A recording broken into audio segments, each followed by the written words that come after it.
nabasa isang article na cough.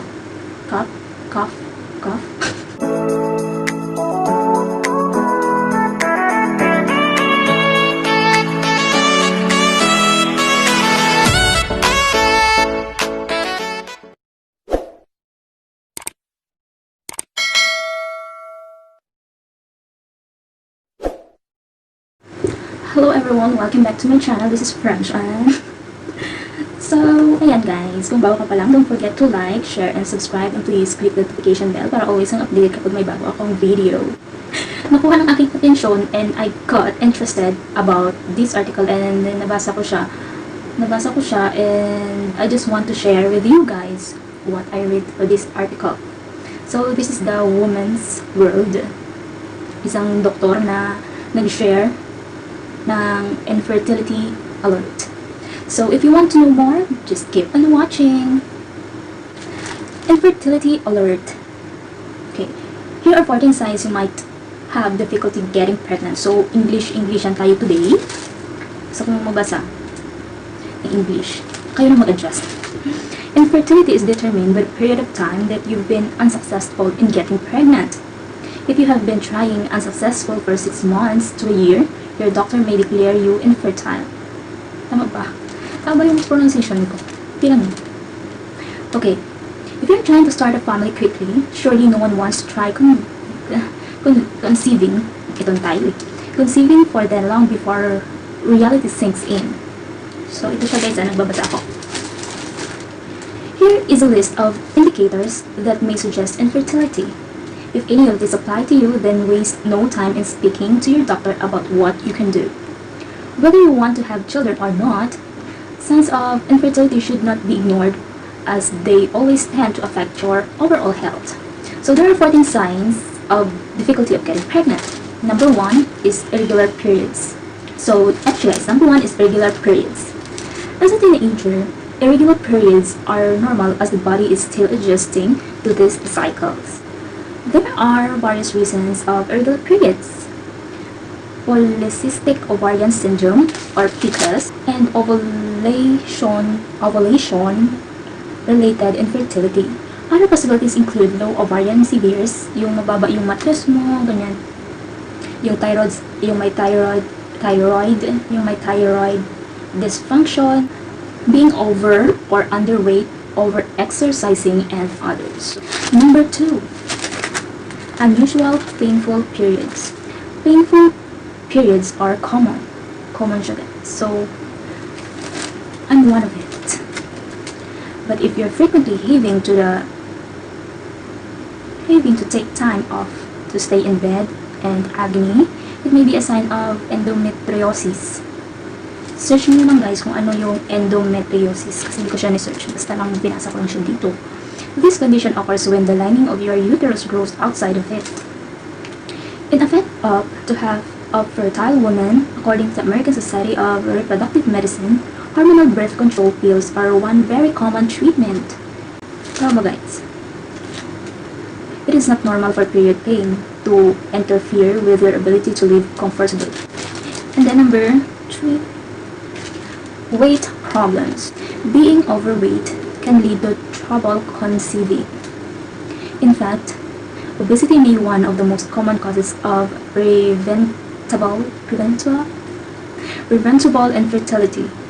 If your BMI, body mass index, is in the range of 30 to 40, you are considered obese.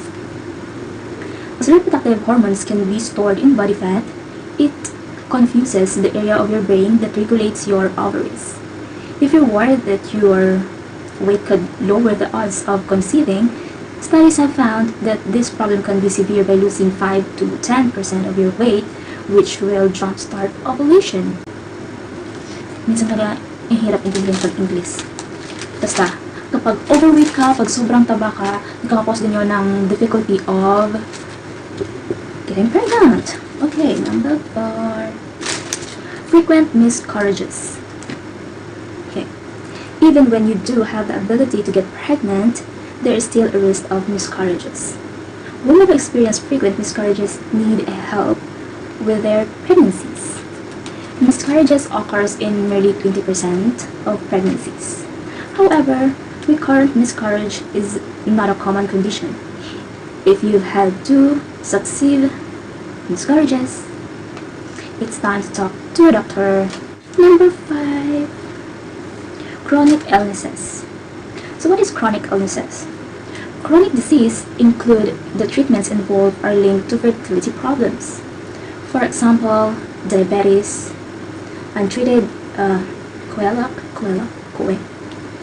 So, basta, i-insert. Yan ako lang dyan, guys.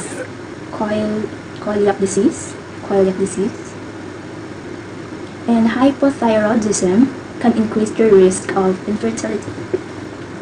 Some treatments of chronic illnesses can lead to irregular cycles. And men can be affected as well. Ooh. For example, cimetidine, a medication for treating peptic ulcers, and some hypertension medications can cause male infertility.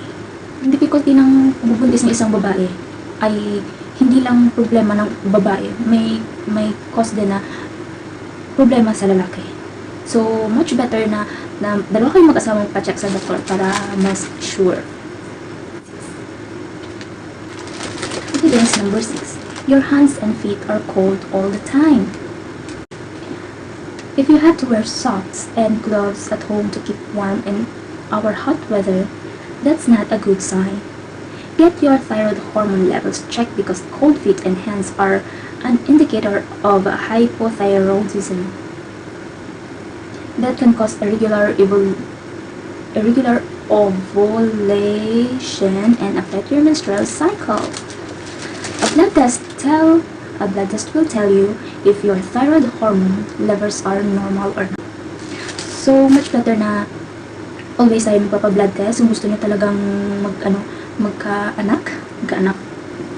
Pa-blood test kayo, guys, para at least diba ma-monitor nyo ang inyong mga katawan. Number 7. Your nipples are leaking fluids. Nothing should come out of your nipples if you aren't breastfeeding. So, dapat wala talagang lumalabas kung hindi ka nagpapa-breastfeed. Leaking nipples are a possible sign of a condition known as hyperprolactinemia, where your body is overproducing the breastfeeding hormone prolactin. Causes can range from thyroid problems to medication or even a tumor on your pituitary gland. High levels of prolactin affect your hormone balance and mess up ovulation. A simple blood test can determine whether you are overproducing prolactin. Number 8.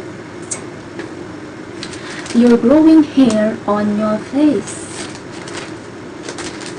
Excess hair growth in places like your face, arms, and legs are common symptoms of PCOS, which can impair your ovaries' ability to make or release an egg. Luckily, it is a treatable cause of infertility in women. Using medication like birth control pills can help manage the condition. So, yung mga birth control, meron din siyang side effect kung hindi ka hiyang sa pills na tinitake mo. So, yun, better to check your doctor first before you're taking medication. Number 9. History of STDs.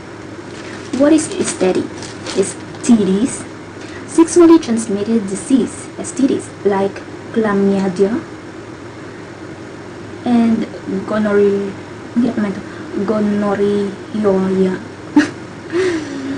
Yan, so yun lang siya, guys. Kung ano siya, kayo na magbasa kasi ang hirap na ito basahin.